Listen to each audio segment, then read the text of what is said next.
the Reverend? Mm-hmm. Or Yeah. just Reverend Yes. Barry, Barry, L. Stopfel, Stopfel. And I believe it's the 3rd of May. Yes, So, since since the we 3rd of May. have gotten everything else mixed up, we'll know that's for sure. Well, tell us about your childhood upbringing. My childhood upbringing was in a small town next to Hershey, Pennsylvania, of chocolate fame. Most of my family or most of my relatives were working class people and farmers.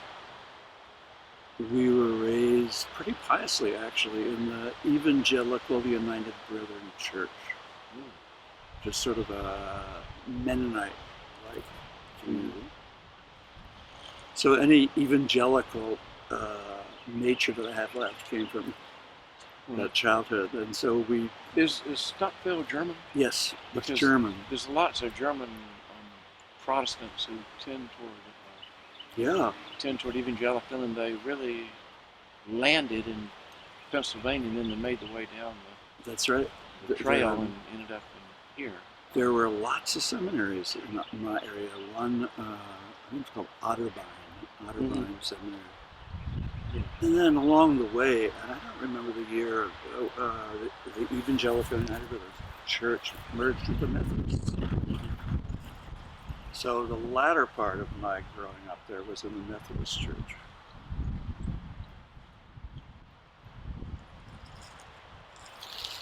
When did you realize you were gay? You know, it's hard to say.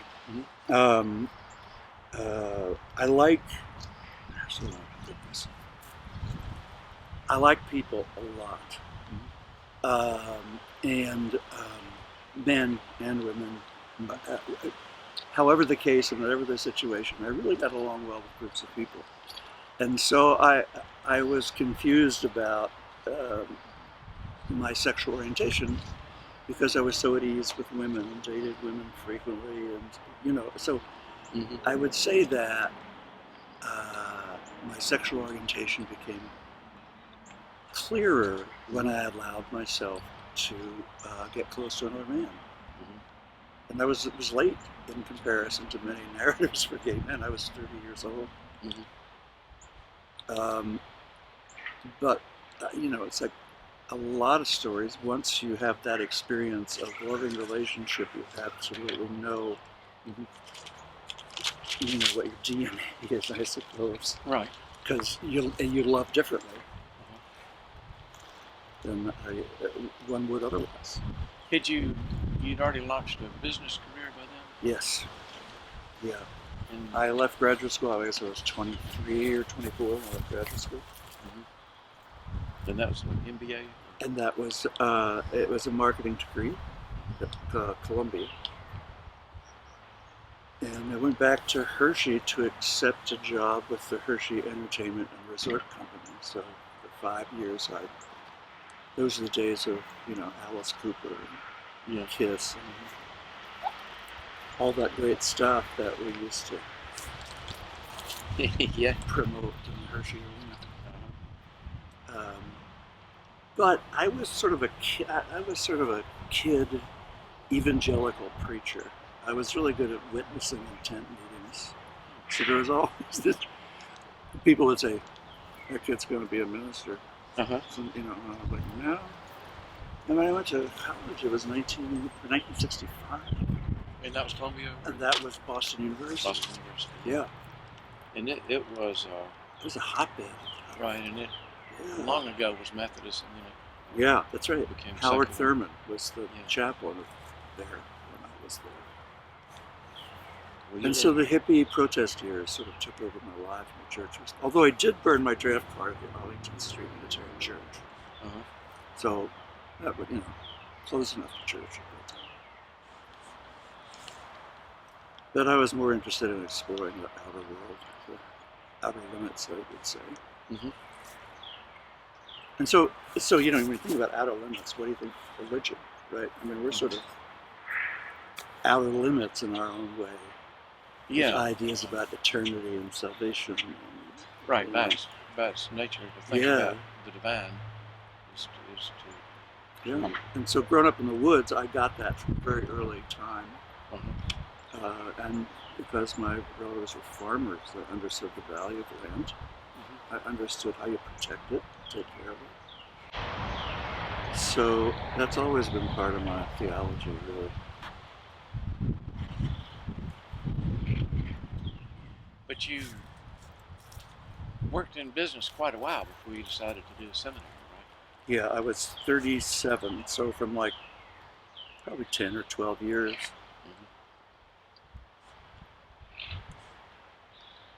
right? And that was a great Mhm. experience, really.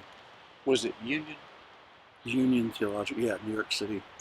Did you know of your connection back to us through Union? No, The rice planters here were unhappy with theological training, of which there was almost none. A very poor effort at Charleston, yeah, but almost none. This is antebellum. And so they said, well, let's build an actual divinity school where we can train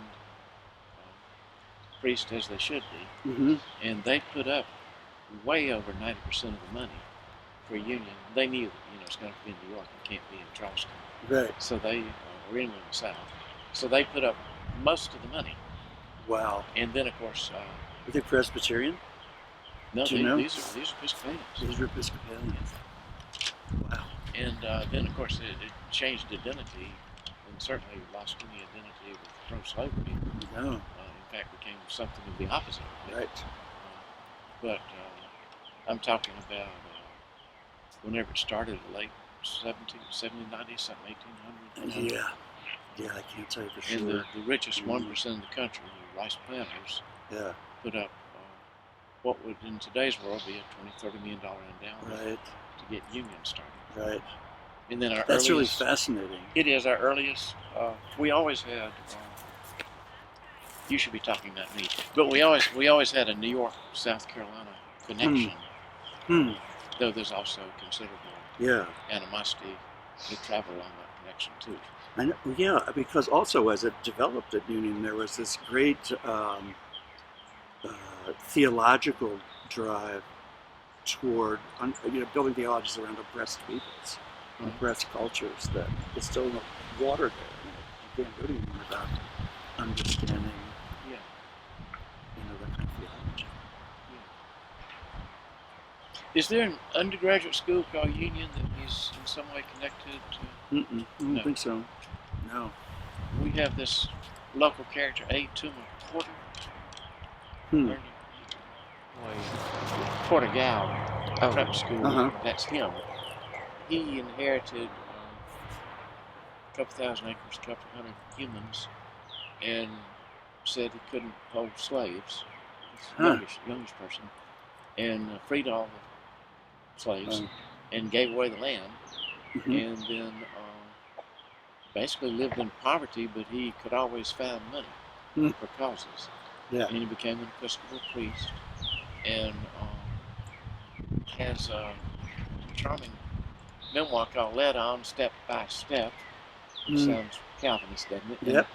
And he describes, Father Will had us read it as a group, and fortunately, historians can corroborate most of what he says, because he knows he meets everybody except Mary and Jesus and the donkey.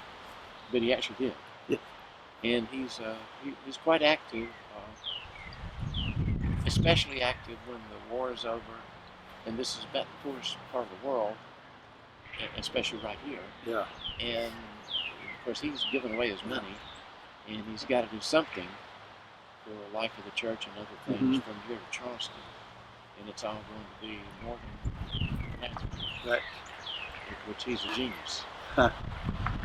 Anyway, that's he, I think, was educated at a New York undergraduate school called Union. But Union becomes a name for stuff in the 19th century. Yeah. All kind of towns called Union, colleges that later took other names called Union. Right. Union Square Yeah, You think about no, railroads union. hmm, Well, th- what led you to seminary? um,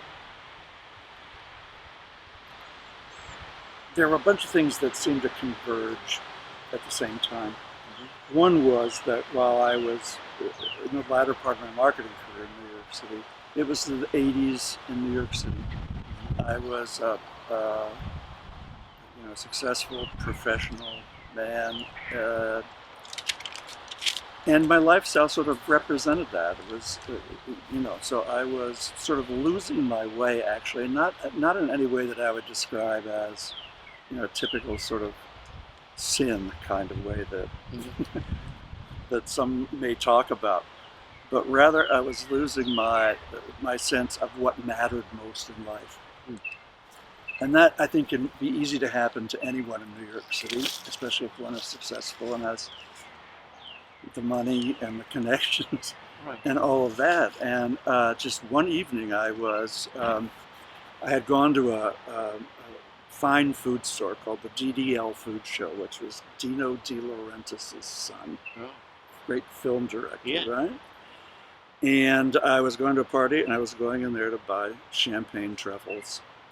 And there was a homeless person sitting by the door, and I kicked them accidentally. It wasn't like I was trying to kick them out of the way, You just didn't see them.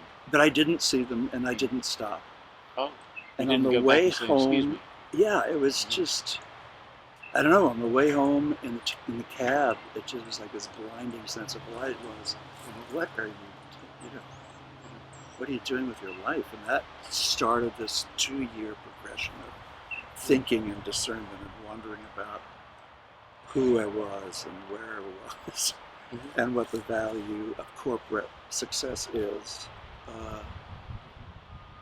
And then one Good Friday, I lived just around the corner from the Grace Church at Broadway and 10th Street. And they were, I guess, still are Protestant Episcopal. But you know that church from, what's his name? Fred? No. Oh God, wasn't he a rector here? Fitz Allison. Oh yeah, yeah. Fitz Allison. Yeah, Yeah, he he was was a at bishop, Grace and he's a Church. He local. just left there. And Grace he's Church. quite the homophobe Yeah, and a local yeah. character. And so that's the church I went into for Good Friday service. And he was there. He was And the he had priest. just left there, not maybe months before. And that's how I learned the name, actually. But Grace Church thing was all about grace. Of course, you heard a lot of preaching about grace. Something on that Friday service. Just, I don't know, just something resonated. And I started going regularly. And that was sort of the beginning of the process of thinking about going to seminary. But I knew that I wouldn't go to an Episcopal seminary. By that time, I felt too engaged in the culture in a really broad way, and I didn't want to tie myself to a denomination quite yet. So, which is why I went to Union. The other reason I went to Union, because it's non-denominational. Was H. Richard Niebuhr? Yes, he was at Union. And was he there then, or was he? I don't know. I don't think so. I think he was been gone. dead by then. Paul Tillich was there just a year or two before I entered Union. See who was there? James Cone was there. James Washington was there. Phyllis Tribble was there. And I knew that Union, had this desire to be a seminary that engaged broader culture and cultural conflict. And that sort of suited me. And originally, I had become very interested in a project that the National Council of Churches was doing in South Africa. And it was engaged in this effort to help American corporations find an ethical way to do business in apartheid South Africa. So I wanted to get this theological training and head to South Africa and participate somehow in that project. Was now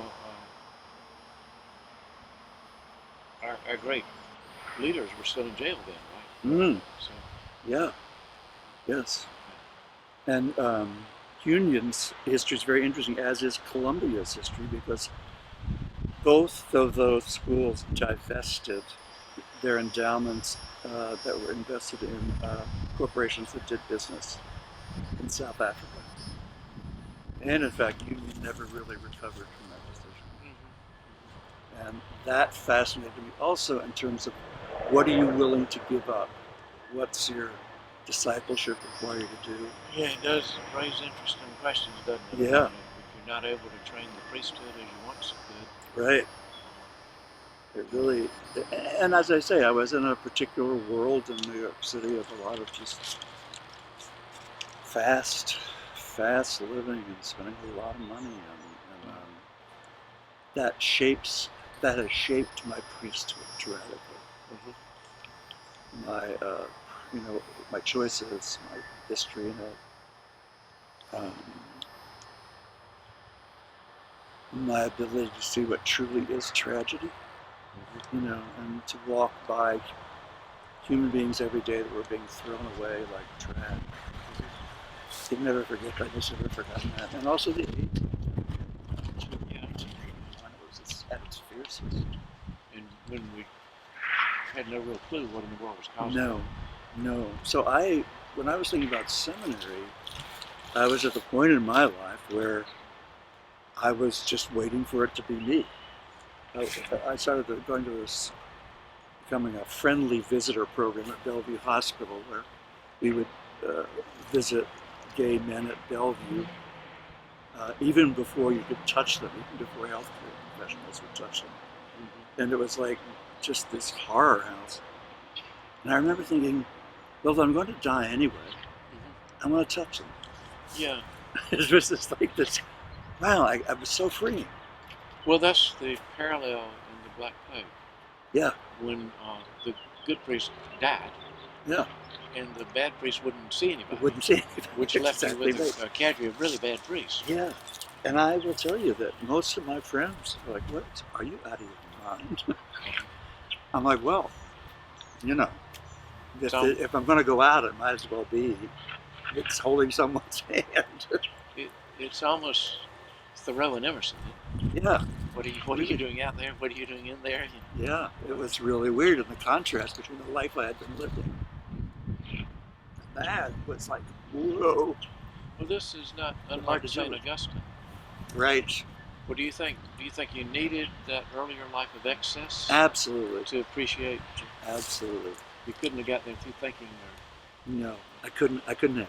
And it's still my lifelong battle.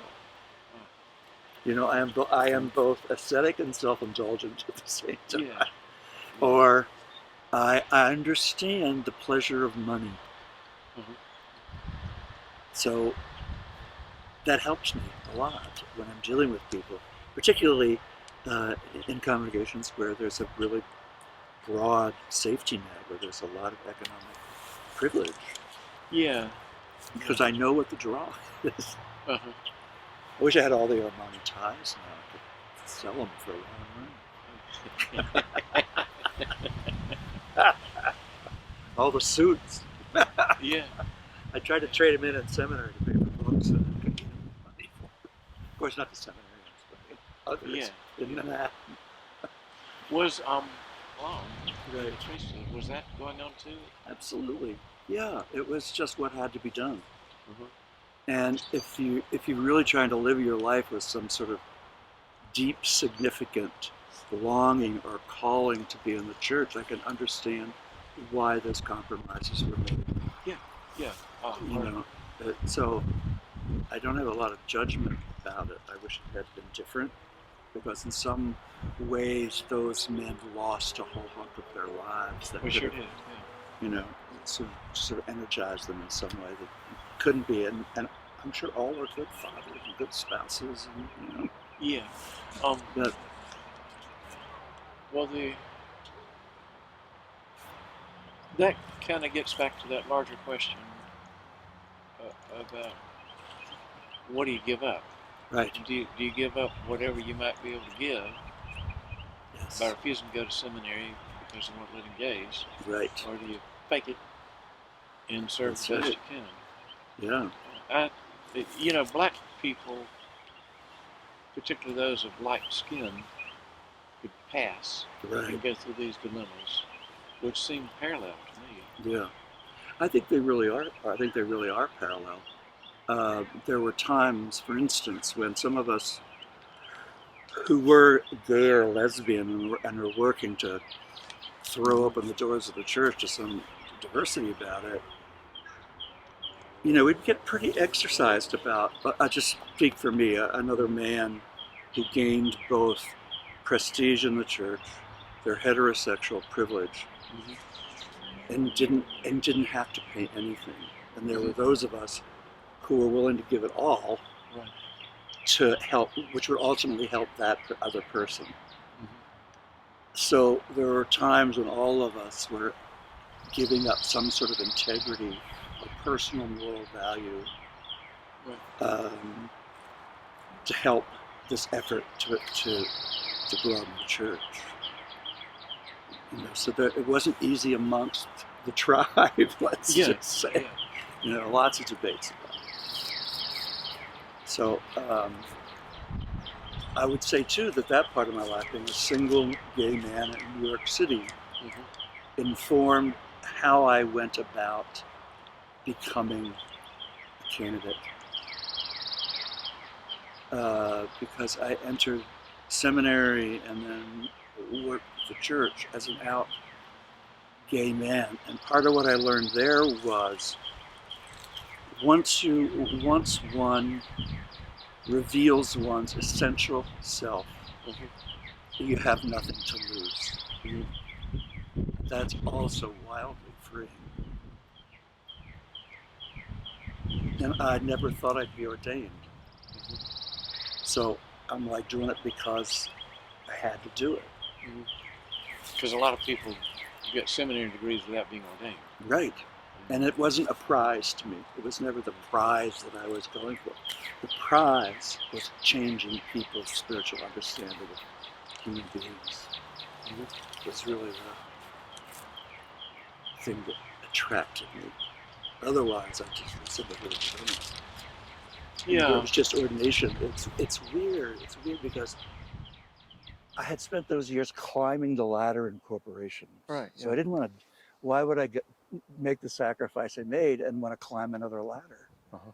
Because it felt destructive to me to do that again in the church when I'd already, I could have stayed over here in the world and made a lot more money than working in the church. So it helped me understand why I was there, why I was doing what I was doing. Because there was no personal gain in it, really, except the personal gain of enriching myself and my spirit and all that, which is not everything. insignificant. Yeah. It's not insignificant, but I didn't have that other encumbrance going on, And I had watched people die for a lot of years, horrible deaths, and the church stand by the wayside. Let's get oriented with dates. When did we find some cocktail medicine for AIDS? When did that happen? Well, I think AZT, and I might be wrong about that, was like 1983, 82, 83. So you'd already been 3 or 4 years of death and destruction before we knew a thing. Yeah. And then even then, what you had was something that was awfully expensive. Right. And it made you sicker. Yeah. And I was involved in an underground pharmacy before I went to Union, where we would collect medicines from a variety of places for guys who had, died, and their partners would call us and say, we have a whole bunch of whatever left over, and we would stock it. Yeah. And give it to men either who had contracted it through IV, drug use or sexual practices. And so what I understood about how it is to save a life was really helpful. In other words, what extreme does one go to save a life which is just a throwaway? Yeah. I had, there was a Lutheran minister that I was close to in Laurinburg, North Carolina. He's hemophiliac. Mm-hmm. And he had to take the blood transfusions weekly, and he got a bad one and contracted AIDS. Oh, yeah. At the time when no one believed that, you got AIDS because you were gay. Right. And he wasn't, but he wouldn't argue that. Right. And he also was absolutely, we talked often, he said,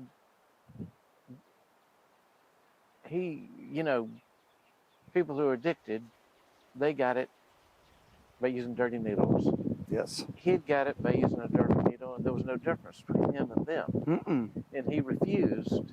Wow. He even wrote a poem which I lost in one of my moves Yeah. about. That's remarkable. It really opened my eye up to many things. Yeah. Very wise. Jim Rogers was a very wise man. Huh. Yeah, it was it was the plague years. It was very much like the plague. Yeah.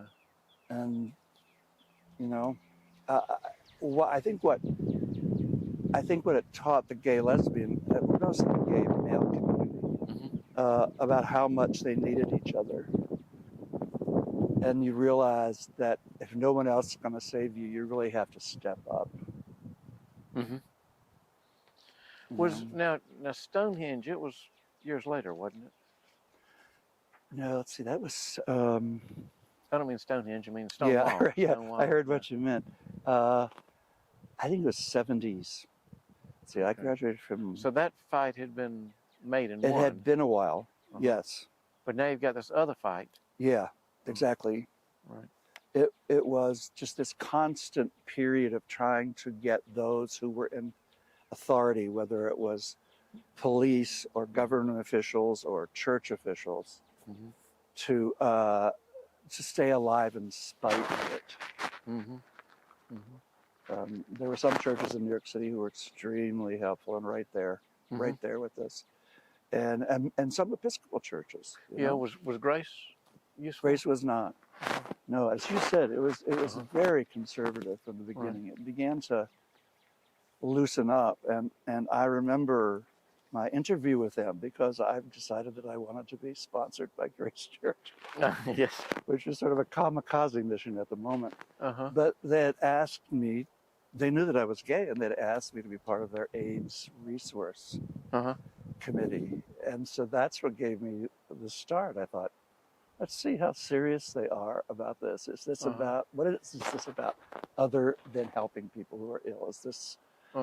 And so I decided to have a couple of conversations. Failed, of course, but it was the start of my sort of saying, okay, I can do this. I can go through as many churches as I need to go through to make this happen. Who did sponsor you? Sorry? Who did sponsor you? A Church of the Atonement in Tenafly, New Jersey. And what I did not know was that the rector's son was gay. Oh. And at that time, he was in the closet. The dad was in the closet. Right. About having a gay son. Right. So we worked all that out together. It was John Kronberger who became after Jack Spong, he was the Bishop of Newark, Diocese of Newark after Jack Spong. And so between the two of us, we sort of helped that congregation come to a whole new viewpoint about... So they accepted this kid? They didn't know. But he came out and they accepted him? But he came out and then after I was there. I see. And that was okay? Yeah, and all of a sudden they're like, maybe we can sponsor this guy. And they made just huge changes in their perceptions and their understanding of what priesthood is. Right. I remember going to a hospital visit. This gentleman, I can't remember his name, but he was an executive at one of the publishing houses in New York City, and he said, I really like you, but I never imagined that I would have a gay man be my pastor. So it was like, oh, now I get it. It was out of people's imagination. Yeah. It's not just intellectual. It's very much broader than intellectual. That's a good way to put it. Yeah. Yeah. It's almost extraterrestrial. It's just not. You don't think about it. Mm-mm.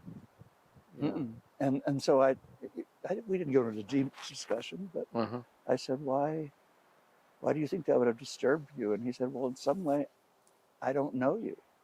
Uh-huh. He Right. said, and he was right. Yeah. He knew me on only one level that could have been mostly persona, but he didn't Right. really know what a gay man's life was about trying to enter the priesthood, Yeah. And he didn't really need to. It was my job to Uh-huh. pastor to him, whatever his stumbling blocks or not were. Sure. Yeah. Yeah. Now, I remember you were speaking of a kind of kerfuffle when you became ordained. Right. So when was that? That was 90 and 91 when I was ordained a deacon in 1990 and ordained as a priest by Jack Spong in 1991. Mm-hmm. And So this was happening at the same time that the church convention in Phoenix was trying to decide whether they were going to sanction or not censure mm-hmm. Jack Spong. So that is why he asked Bishop Walter Ryder Mm-hmm. to ordain me as a deacon. Mm. And then right after that was decided, the presiding bishop said to Jack, do not do this. He said, we cannot be assured that you will be able to maintain Uh-huh. your position. The church is still divided, so let's postpone this for a year. Hmm. And so Walter and I sort of stood by for a year, Mm-hmm. waiting for the National Church to decide whether it was going to beat up John Spong. Right. And as soon as we learned that that was not going to happen, Jack gave this wonderful speech at convention, I think, where he said, I am no longer going to be pushed around by the church's Hall of Fame. Uh-huh. And so word got to Walter and we said, okay, let's go. Mm-hmm. And the kerfuffle at that point was there was an organization called, let me see if I can think of this. It was the earliest beginnings of the faction that would split the church. Oh, the Anglican. Yeah. Yeah. I can't remember the name of the organization. I'm sorry. But it was the one who put up the first really serious resistance to my being ordained a priest.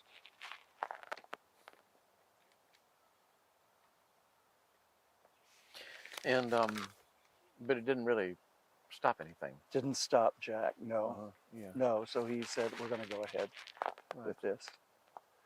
The one experience about that continues, I wouldn't say to trouble me, but that I'm always in a quandary about.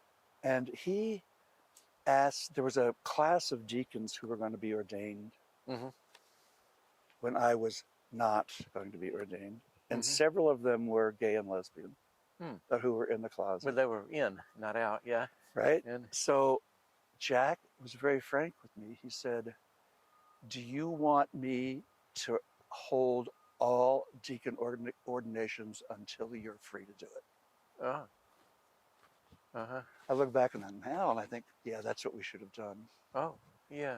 But he and I decided, no, it's that argument of, do the many suffer for the one? Yeah, well, of course we do, but we do yeah, in life. And so it wouldn't have been, it would have been a fine ethical stand as far as I was concerned. At the same time, it would also prevented a number of people from beginning to do really fine ministry in the church. Mm-hmm. Yeah, so that was a serious bump for me and my own discernment about morals and ethics and church life. Yeah. I could have, say, no, if I can't, nobody is.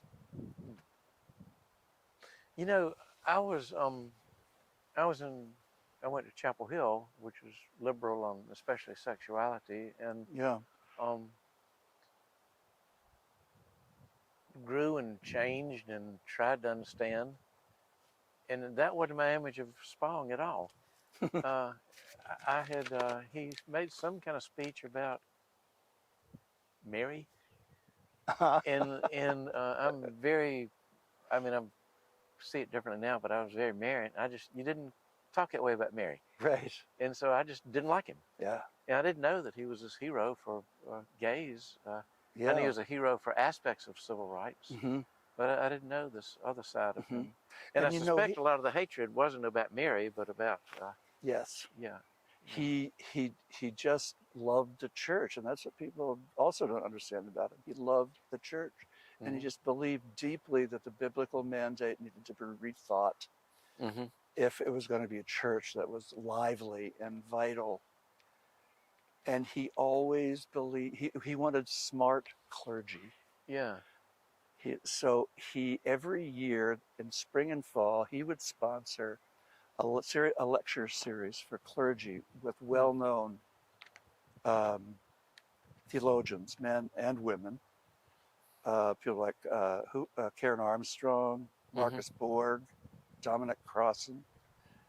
He kept pushing the clergy to look anew at what we were going to be taking into the church.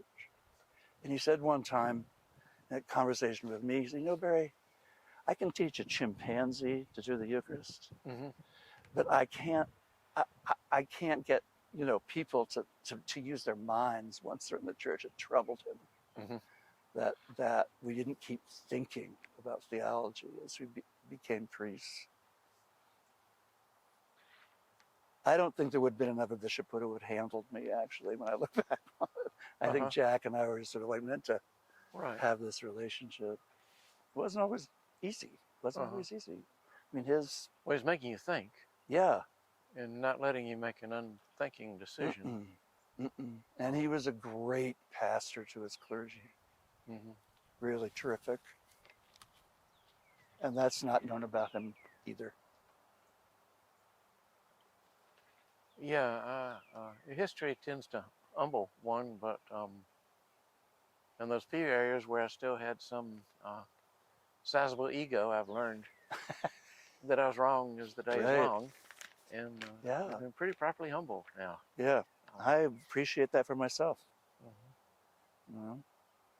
Now, where was your first church? My first church, I returned for a while to the Church of the Atonement in Tenafly after I was ordained, and was an associate there for 2 or 3 years.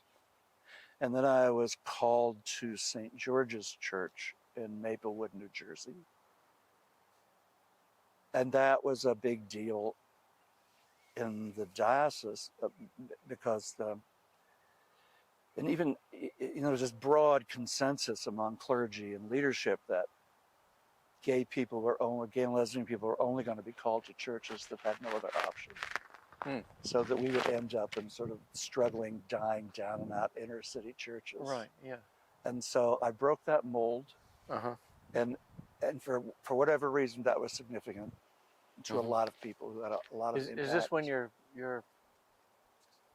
I was with my partner Will at the time, so I was out and living in a relationship. And is this also when the heresy fourth thing? grade teacher wrote to you? Yes. And you had to tell her when you said Jesus loved me? Well, that was a memory. Tell that story again, because these people here hadn't heard it. Yes. At that time, my Sunday school teacher, and as I said, I can't imagine that she was still alive. And I got this letter from Margaret. I'm thinking, how could this possibly be? That she was still heartily EUB. She never made the Methodist leap. And so when she read about Bishop Spong, she was convinced that this corrupt heretic of a bishop had led me down a path to eternal damnation. So she was writing to let me know about that, and that she was praying for me that I would make a different decision and change my nature and my human sexuality and all that sort of thing. So I decided that I would write her back and blame it on her, basically. But it's not just the blame. It was something that I learned. And that was that Jesus loves me, this I know, for the Bible tells me so. And so I suggested to her that if there were exceptions, she needed to tell me Mm-hmm. then, not write me now, Mm-hmm. because I bought the whole deal, right? And it's that simple. It was that simple. So I didn't have a problem with the whole deal. But Mm-hmm. yes, that's when That's a good story. it was going on. And Yeah. when did she write back after that? No, So that was the end of that correspondence. that was the end of that correspondence. I Yes. wish that I had been a mosquito on the wall to watch her get your letter. Oh my, I know. I suspect it would have been really interesting. I know. I hope she had to think about it, Uh-huh. because she didn't imagine that she was going. I think she didn't imagine that she was going to be encountering a faithful person. Yeah. I think she thought she was encountering some poor soul who had been led astray and didn't realize what they had done. Yeah. You know. Well, you know, this is troubling at many levels. If someone that you taught when they're very young suddenly became a major leader in one of these race-hating groups, Right. I could easily write them exactly that letter. Mm-hmm. I tried to teach you, Right. and look at what you're doing. Look at what you. Right. And they could, I see, write back and say, you taught me about Jesus, and this is my Jesus. Right. Yeah, and you And I would taught me say, your that Jesus isn't- Jews killed Jesus, Yeah, and so that's who I am. yeah, I want to kill Jews uh-huh. for killing Jesus. You know, works both ways, I guess. It does. doesn't it? It's Yeah. Yeah. It's a very interesting time. It was, and still. Yeah. And my dad, of course, was, there was a lot of, ABC News for some reason decided to be the major network to cover those couple of years when Walter Ryder was on trial. Mm-hmm. And so I'd warned my dad that, you know, if the ABC News outlet shows up on your front door, here's why. Mm-hmm. And so they did. Mm-hmm. And my dad invited them in for coffee. Just totally bizarre thing for him to do. And so they had all these questions, and he kept saying, but he's my son. Mm-hmm. Well, All he had to say was, oh, okay, yeah. finish your coffee and you can go home. And the second example of that was a woman called him one evening. I wasn't there. And there was not, he didn't grow up on the far left edge of sexuality or anything. No, he was a retired Army officer. Uh-huh. Go figure. Yeah. But a woman from a neighboring town called him one evening around that time and she told him that she absolutely understood how he must feel because her son is in prison for murder. My dad had the same response. No, this is not the same. Yeah, there's some difference. Yeah. Yeah. But I also understood at that point how deeply the animosity was held about differences in orientation. And it's like murder. How could I do this to my father? And to some degree, that's still going on. Yeah. Right in this county, there's still that. Yeah. But we're just not as afraid as we used to be. That's part of it also. Yeah. At least members of this church are less afraid. Right. I'm not so sure about the antagonists. Yeah. I think they're pretty scared. You know, what I learned is what we're all learning about bullies right now, which is they fold pretty easily if you don't bend. Yeah. And I learned that all over a lot of years. Yeah. So it's a good thing to know. Although it didn't work against Hitler. No. And it's not working too well against Putin. No, it's not. You got a big enough army, you can be a bully. Yeah. Yeah, I sort of adopted the attitude of I am going to keep focused on the community. I will not be diverted from the community because those are the people who I was accountable to. Mm-hmm. The people, you know, and they made a lot of sacrifices at St. George's Church as a result of being this sort of like poster church. Right, the gay church. The gay church. Yeah. And by the way, that never happened either. Uh-huh. So I've always told people who are in churches when they're inviting in a lot of diversity to say, Right. it's not going to become the gay church. Don't Uh-huh. worry about it. What's going to grow, and this inevitably happened, was families who wanted their children to grow up in a church where the real world was present. Mm-hmm. And that's what happened at St. George's. The growth there was vastly ahead of gay, lesbian numbers. I guess that's true generally. The people that think two black families moving in will make the neighborhood black Right. are never right until the realtors begin to undercut Mm-hmm. the value of the homes. Yeah. And make it. And that's when another one of those situations where if you're one of those members of the community, you have to decide, am I willing to take that hit Mm-hmm. in order to make us a block, a community, a town that welcomes all of its citizens? And it's always economic. Doesn't that seem that it's always an economic price that we're talking about? Well, Or well, social capital. That's in the Bible. I mean, that early church, they're awfully, at least in Acts. Mm-hmm. You don't bring in your amount of wealth and give it to the brotherhood, you die. And that was enforced. That is a bit of hostage taking, isn't it? Yeah, but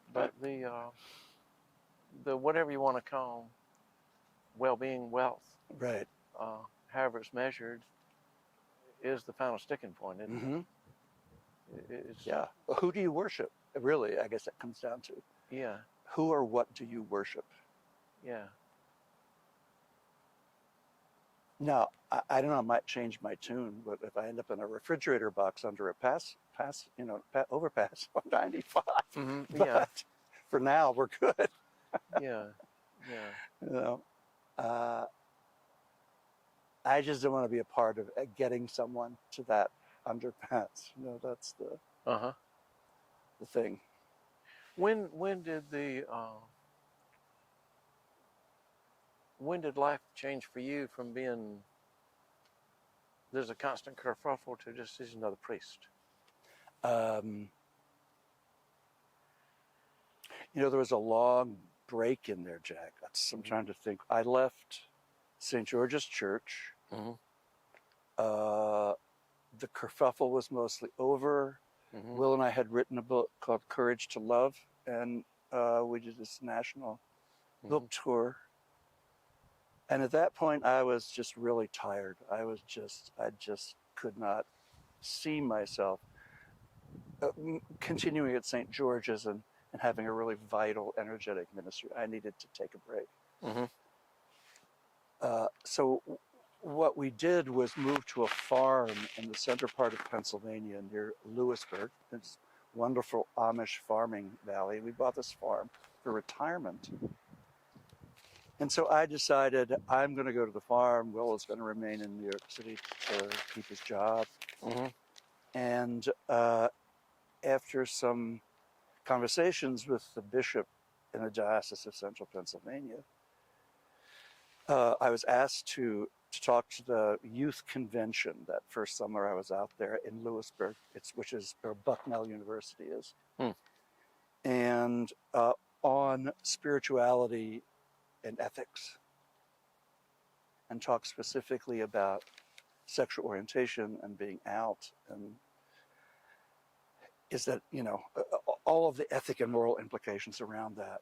Mm-hmm. And then a few days later, the bishop called and said, I'm not going to license you to celebrate the Eucharist in the Diocese of Central Pennsylvania. Mm-hmm.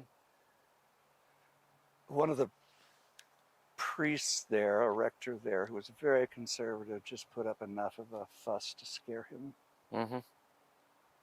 So at that point, I sort of had to begin an entrepreneurial ministry in the diocese there. And so for a number of years after that, you were non-parochial. I was non-parochial, not licensed. But every now and then, a wonderful canon to the ordinary would sneak me into a church that was really desperate for supply.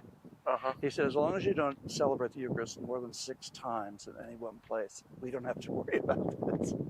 So he would move me around, earn a little bit of money, provide supply for sort of small country churches. I can picture some committee coming up with the number 6.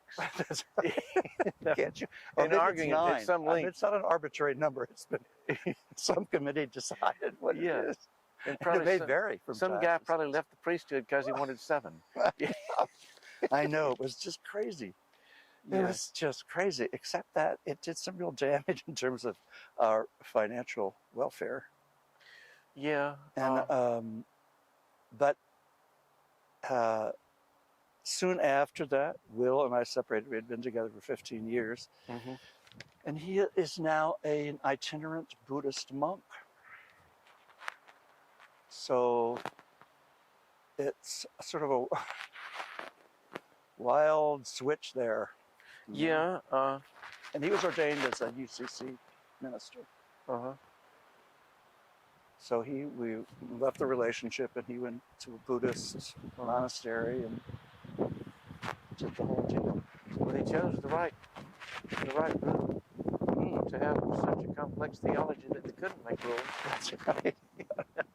That's right. Yes, absolutely. And I will say, in terms of my relationship with Will, toward the end, he really believed that something that I didn't see was that I was an abused spouse married to the church.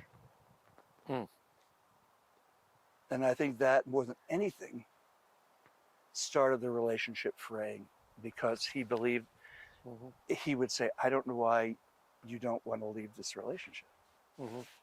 Why would you do this to you, to yourself, and to us? Right. So I understand. And you were doing it because you were perfectly. the first out, and this makes it possible for everybody else. Yeah, The same could have been said to Jackie Robinson, that's right. and he That's must right. have had a similar answer.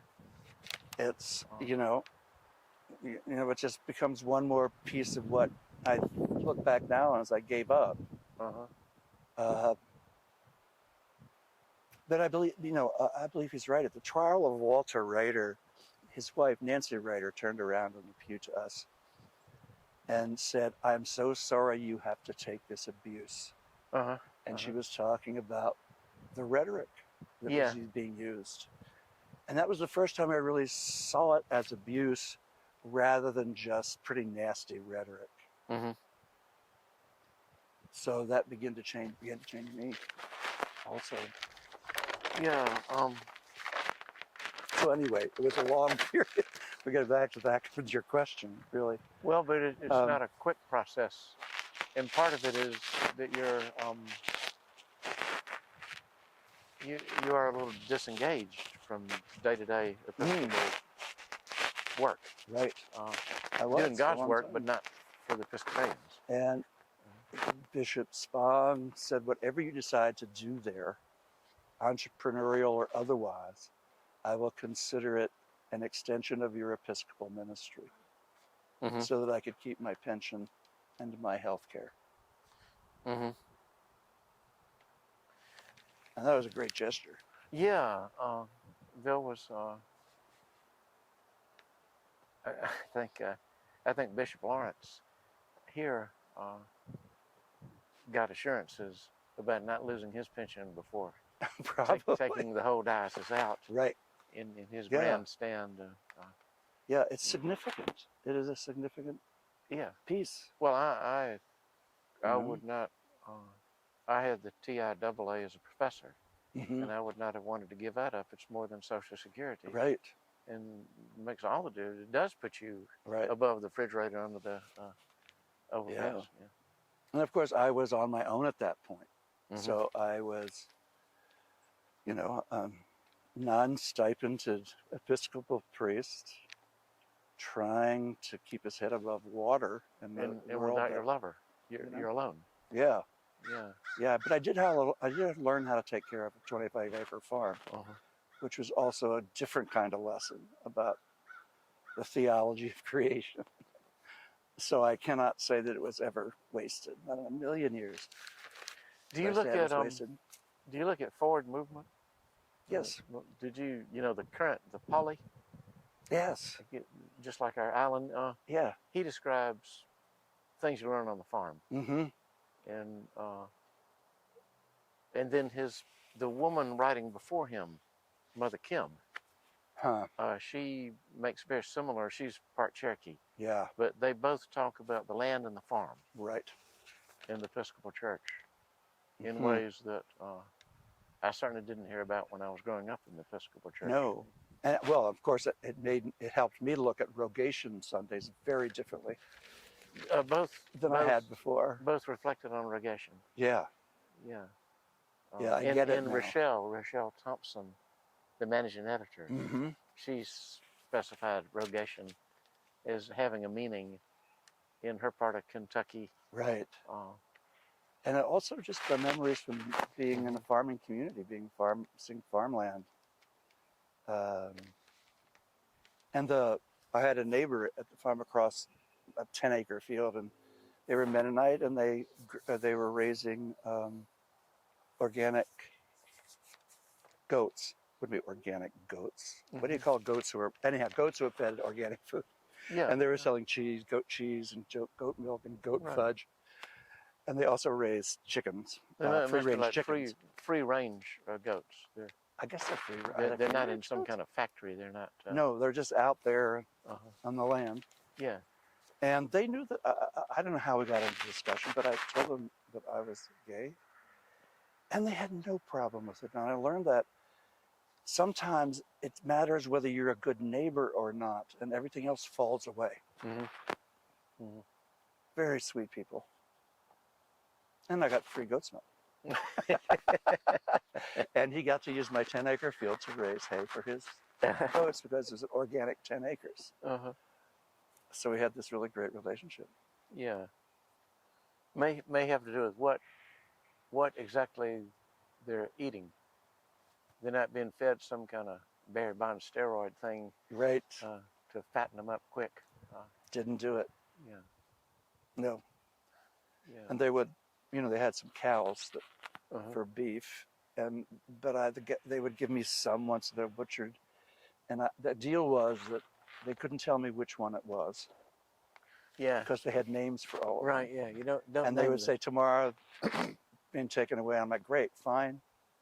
I just don't want to know which one it is. Sorry. Because I've made friends.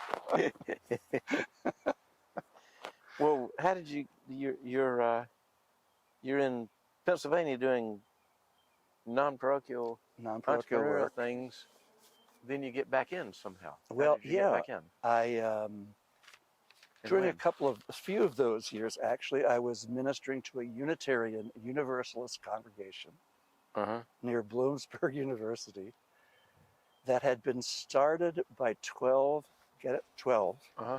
disgruntled Episcopalians who could no longer say the Nicene Creed and believe in the Trinity. So they thought their option was to start a Unitarian Universalist church, and they did. So I helped them get off the ground for a few years, and got dual association with the Unitarian Universalists. So the rumor spread far and wide that I had become a Unitarian, which was really not the truth, but I did learn how I think there's a Unitarian in every Episcopalian. But we can talk about that another time. So then I retired. I retired at 62. I decided to come to South Carolina. And of all the unliberal, unenlightened places, what? Well, I know, but I had been down here on sabbatical a couple of times, and so I had met some people. It was near the ocean. It was not as far away as the Caribbean from my family in Pennsylvania. Right. But this is a pretty good, decent compromise. In my own family, there's gays, and they got away with it because of their class. Right. If you're in Charleston and you got rice money, then you can do about what you want to. Absolutely. And nobody can say anything. Absolutely. And so I saw a real the desperately poor, Yeah. the fabulously wealthy, were always liberated. It's Mhm. the bourgeoisie who have to work and pay taxes, Right. who are shackled. Right. It's Oh. it's yeah, no, absolutely. And I think that exists in a number of places, but certainly here it's Well, pretty here clear. the contrast is so stark. With Yeah. Yeah. There's a great phrase, British, it's like, in Britain, what's the difference between a homosexual and an eccentric? uh-huh. It's 100,000 pounds. I see. Yeah, yeah, that's good. So they Yeah. too trafficked in that distinction. You If know had the wealth, marine line, don't you? uh-uh. 2 6-packs.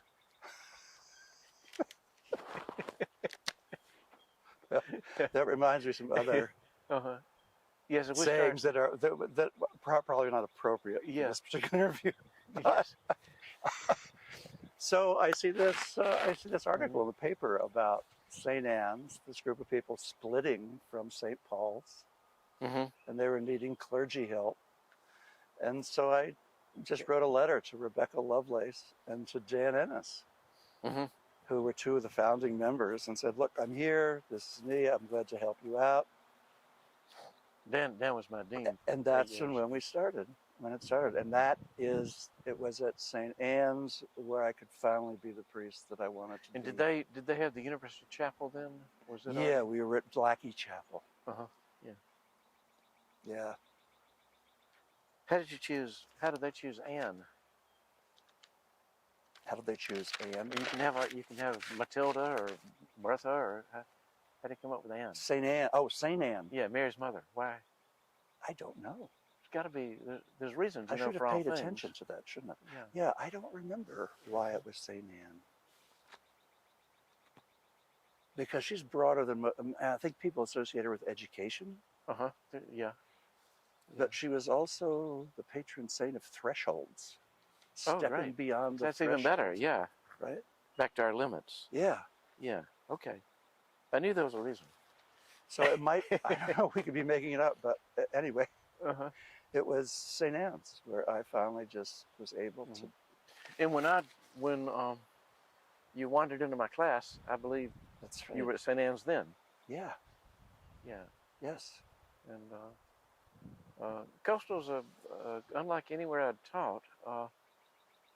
It wants to be quite right wing, Mm-hmm. but I mean, let's go Brandon and all that. Right. But the individual group of 3 and 4 are a bunch of Quakers. Right. I mean, absolutely anything goes, and they Yeah. won't judge you.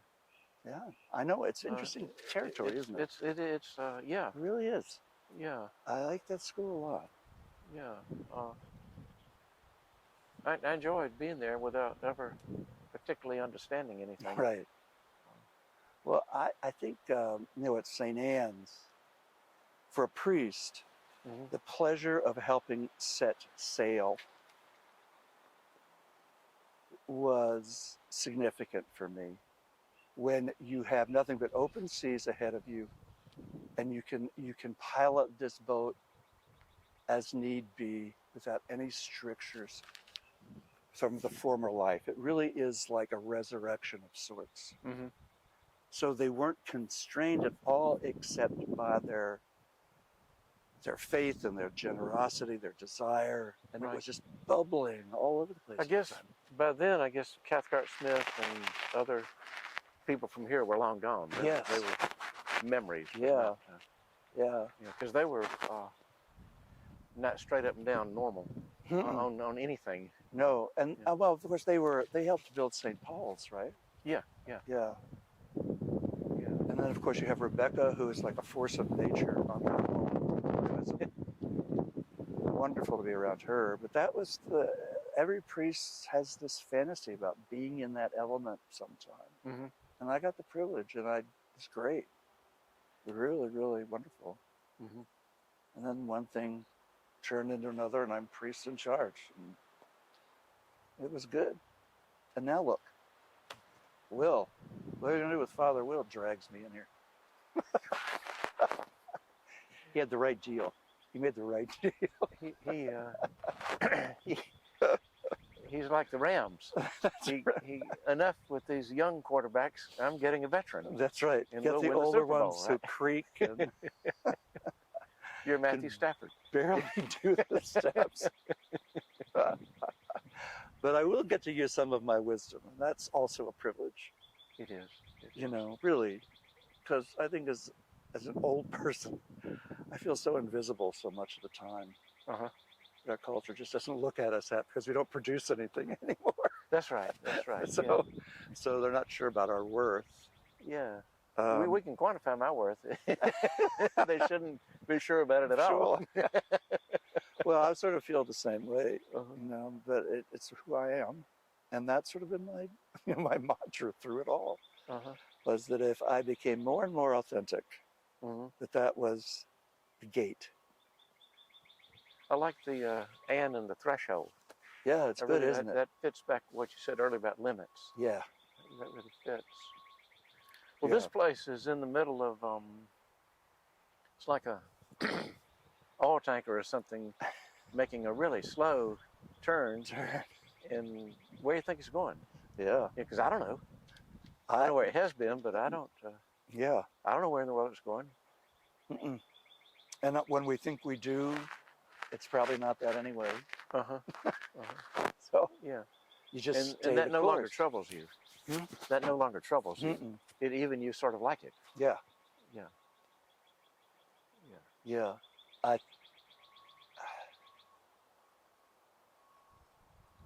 I think there's good biblical advice for deliberately losing our way, Mm-hmm. letting go of the steering wheel and the expectations. But I believe that has come with my age as much as theologically, or, Well, Tolkien said, "Those that wander are not lost," Right. and he was very, very Episcopal and Mm-hmm. helped Mhm. translate the Bible and Yeah, was on all sides of all questions in a very Unitarian kind of way. absolutely. It was maybe Emerson said something about